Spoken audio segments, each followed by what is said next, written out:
I am. I am the oppressed, the suppressed, the hated, the victim, the suspect. I am that bitter southern fruit with the nuisance as my stem, as my thick candy apple blood falls below me drip by drip by drip.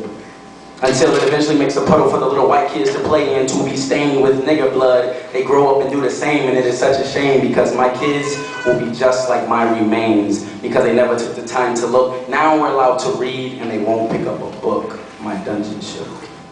I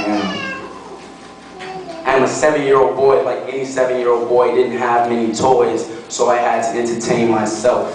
As I wandered around the meadow, I took a couple dips in the lake to refresh my body, like the feeling of a cold, fizzy Coke rushing down the back of my throat. This is what the lake did to me.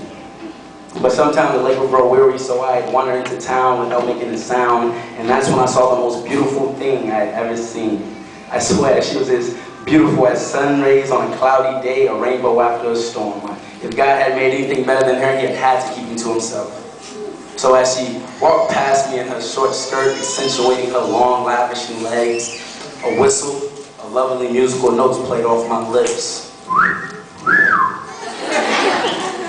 But that's when she stared at me with the devil in her eyes. She stared and shouted, "You nigger boy, you nigger boy." So I ran home as quickly as possible, dashed under my bed, but what seemed like 2 seconds later, I heard a crash at the door. 2 gunshots went off. Surprisingly, I'm being pulled from under my bed by my feet, dragged through town with the whole town behind me, white and black. We finally come to a stop. I'm dizzy, confused, my head hurts. I say, what are we doing? Where are we going? A deep but raspy voice shouts, "Shut up, little nigga." So he puts this oil-like substance all over my body and throws feathers on me. And then that's when I hear a loud "no!" followed by a gunshot. He lights me on fire and the pain is excruciating. I can't bear it. I pass out. Moments later, I'm awakened by a bone-crushing slap as he says, "I want you to be awake for this." He stands me on a chair and ties a rope around my neck, tied tightly to a tree. That's when he kicks the chair from under me as my thick candy apple blood falls below me, drip by drip by drip.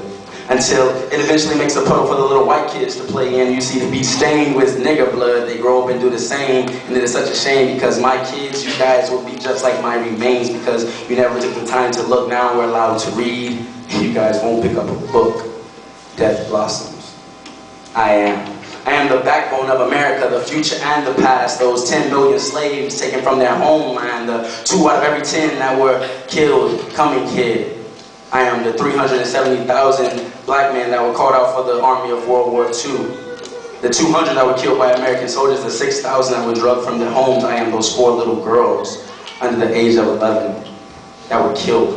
20 people that were injured on September 15, 1963 in the KKK bombing of a church in southern Alabama. I am the 1,500 who were lynched from the time of 1909 to 1925. Seeing how from 1909 to 1901, I didn't even have a birth certificate, so nobody knows how many of me actually existed. You see, I am not the product of William Lynch, but thereof Martin Luther King, Malcolm X, Frederick Douglass, Langston Hughes, W.E.B. Du Bois, Marcus Garvey, Tupac Shakur, most common, most deaf, Barack Obama, the Harriet Tubman of Jordan Truth, Tammy Skinner, my mother.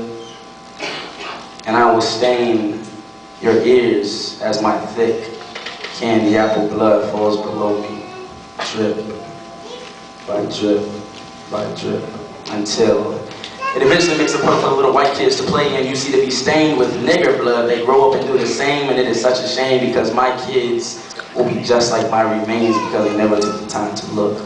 Now we're allowed to read and you won't pick up a book. The autobiography of Malcolm X. Death blossoms, my dungeon shook. I am a nigger.